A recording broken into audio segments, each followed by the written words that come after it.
berkat-berkat Tuhan yang terjadi di dalam kehidupannya.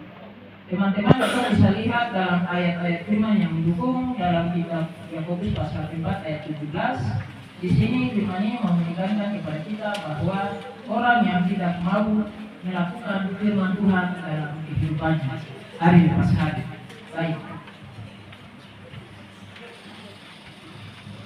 Dan pertanyaan yang kedua, kita untuk menghadapi kemiskinan, yang pertama kita harus tetap mengandalkan Tuhan. Yang kedua, kita selalu bersyukur dalam segala hal yang terjadi dalam kehidupan kita. Yang ketiga, kita selalu merasa tercukupi atas berkat-berkat Tuhan. Dan yang keempat, ora et labora, berdoa dan bekerja.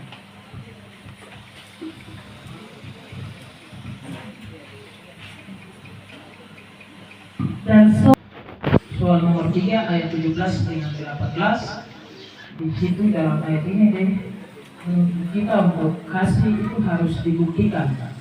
Begitu dalam kehidupan kita. Hari ini kita orang di Klasis Kerong terakhir kemarin ada informasi yang saya bagikan di grup terkait dengan kejadian luar biasa yang terjadi untuk adik-adik kita di Klasis Tanah Merah dan Tanah Merah Barat. Di situ ada kepedulian atau kasih yang kita laksanakan, di mana satu orang satu rak telur. Dan puji Tuhan ada teman-teman Klasis yang sudah mengumpulkan, artinya bahwa kasih itu kita tidak bisa berbicara saja di kita punya mulut, tapi kita harus lakukan. Ketika ada informasi yang dinaikkan di dalam grup Klasis terkait dengan aksi-aksi atau kepedulian atau kunjungan kasih, mari teman-teman kita merespon bagian ini. Jadi karena firman Tuhan hari ini di ayat 17 dengan 18 dan menuntut kita bahwa kasih itu harus dibuktikan, bukan omong-omong saja, kata Presiden Prabowo. Terima kasih. Mungkin dari kata kita pernah menambahkan dari nomor 3.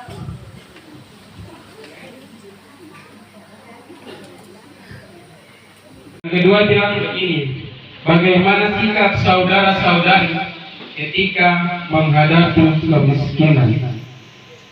Tadi punya teman-teman yang pertama sampaikan ada kemiskinan yang mungkin sering terjadi dalam orang punya kehidupan.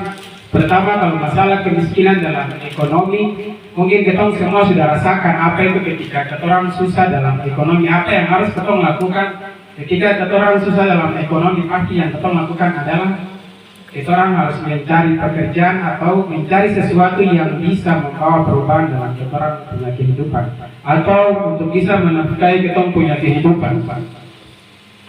Tapi kalau kita orang miskin dalam rohani, tidak ada kemiskinan dalam kehidupan ini. Kemiskinan ini timbul daripada kita orang punya ego sendiri. Ketika kita tidak mau bekerja, itu masalah ekonomi. Sedangkan masalah rohani adalah ketika kita orang jauh daripada Tuhan, kita orang punya kehidupan rohani akan mati. Apalagi kita lebih khusus bagi kita orang anggota muda-mudi, jangan hanya ibadah seperti begini saja kita orang datang rame-rame, tetapi ibadah-ibadah di kita punya lingkungan masing-masing atau unsur juga kalau bisa banyak seperti begini, supaya jangan kita orang miskin rohani. Dan yang terakhir, apakah dalam pembacaan kita di hari ini 17 sama 8, jika tidak ada jalan keluar lain, kemudian menjual tanah itu juga salah satu jalan keluar untuk memenuhi kebutuhan ini. Ketika terhimpit, hal ini yang terjadi sekarang di tanah Papua. Maka dari itu, jangan jual tanah, biarpun sulit sekalipun. Biarpun kita dianggap miskin sekalipun.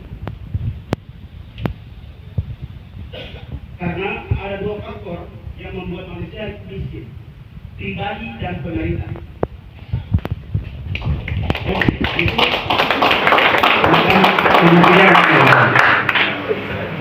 Ya baik, saya akan lanjut pertanyaan yang ketiga. Dalam teks pembacaan ayat 17 ayat 18, apakah saudara-saudara sudah praktikan dengan kesaksiannya? Mungkin kita praktikan di sini, kita lihat mungkin kita selalu menilai kita menolong sesama dengan harta. Tetapi di sini saya juga membagikan kepada kita. Kita yang punya kelebihan fisik yang sempurna, ketika kita menolong orang yang punya keterbatasan fisik dalam pekerjaan, itu bagian daripada kita memberi harta kita kepada orang lain. Jadi mungkin kesaksian saya ini anak-anak pemuda di Wambe saya melihat jemaat yang tidak mungkin berkebun, kita bisa bantu orang dalam berkebun. Di situ tanpa kita sadar kita tidak punya harta, tetapi hati kita telah memberi untuk membantu orang-orang yang tidak mempunyai kelebihan atau kita kategorikan dalam kemiskinan. Jadi adik-adik di Papua saya tidak setuju dengan kita miskin. Kita hanya malas.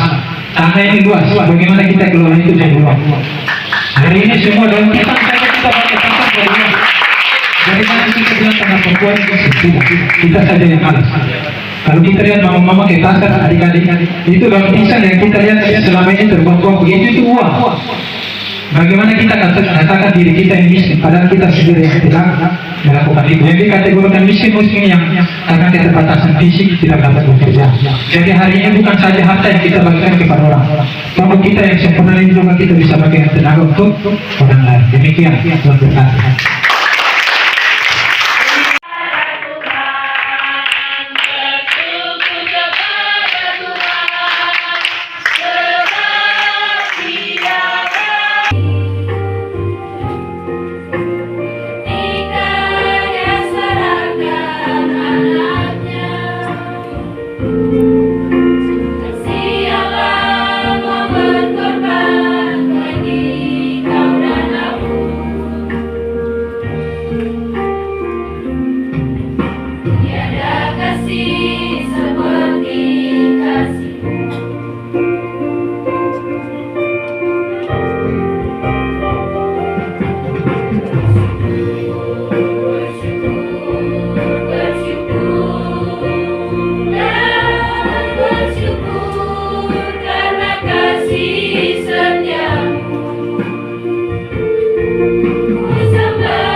Tuhan Yesus sebagai